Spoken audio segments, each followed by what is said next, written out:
Ahead of what feels like a pivotal night at Wembley, Tottenham goalkeeper Hugo Llyoris suggested it was time for Tottenham to show their real face. It was a nice line, and we know what Lloris meant. But it also begged the question about what this Tottenham team actually look like, or should look like. Close your eyes and you can imagine Tottenham sweeping Juventus off Wembley's green expanses on Wednesday evening. So far this season, they have done it to Liverpool, Manchester United, Arsenal, and, most memorably, Real Madrid. When their blood is up, Mauricio Pochettino's team are a rare old sight. However, there remains a flip side. There remains something else to achieve, and that involves winning. Not just big matches but big trophies.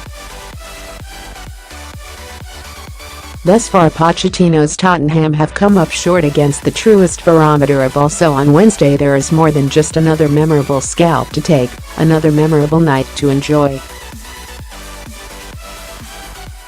There is another step to be taken towards what really matters. Which people say that we need to win a trophy? Asked the Spurs manager on Tuesday. If you think that, I respect your opinion. You are entitled to give it. Yet the improvement Pochettino believes he has seen year on year at Tottenham must surely lead to at least a major final before long. Tottenham have the players, the manager, and, crucially, the confidence. Madrid were not just beaten at Wembley in the group stages, but left a little embarrassed. Beware Dybala. After missing the first leg with injury, Paulo Dybala will be eager to make up for lost time. The Juventus forward has one of the best minutes per goal ratios in Serie A. In Turin 3 weeks ago, Tottenham recovered from a cataclysmic start and showed themselves to be the better team on the night. If people insist on talking about silverware, it is only because Spurs now look perfectly set up to take a step through that doorway. After 4 years here, the next step is to try to be consistently in the top 4 and fight with these big sides who were once on another level, by trying to be competitive with different tools, Pochettino said. Trying to win one title would be fantastic for everyone and mean a lot, because if we can win some trophies along the way it will be complete. We are going to compete, and at the same time try to enjoy, because it's a game to enjoy.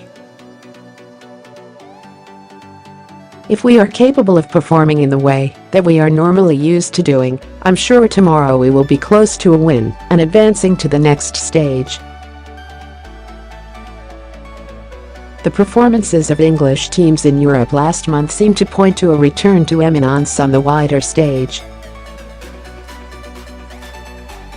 4 goals for Manchester City, 5 for Liverpool. Tottenham too wrote some headlines after conceding 2 early goals in Turin, and they have every right to feel they are in the vanguard of English progress.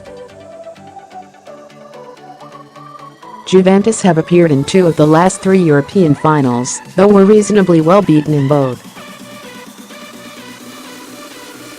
They sit second to Napoli in a 2-horse race at the top of Serie A, and have lost only twice in 26 league games. But we remember what City did to Napoli, beating them 2-1 and 4-2 in the group stages, and wonder if the return to prominence of Italian football, a nation that has not qualified for the World Cup, has been exaggerated. By the same token, Pochettino's description of Juventus as one of the best teams in history seems a little top-heavy. So maybe Wednesday evening will tell us much. about Tottenham and about Juventus. Needing to win the game or engineer a high-scoring draw to progress, Juventus will have to take the game to Tottenham, and that should suit Pochettino and his players perfectly. "I am a dreamer," said Pochettino. "This will be a fantastic battle with Juventus, but we must not think too much about the consequences of the result. We need to feel free. If we do, that we will perform, and we will have the chance to win. Then, at the end of the season, we will assess what we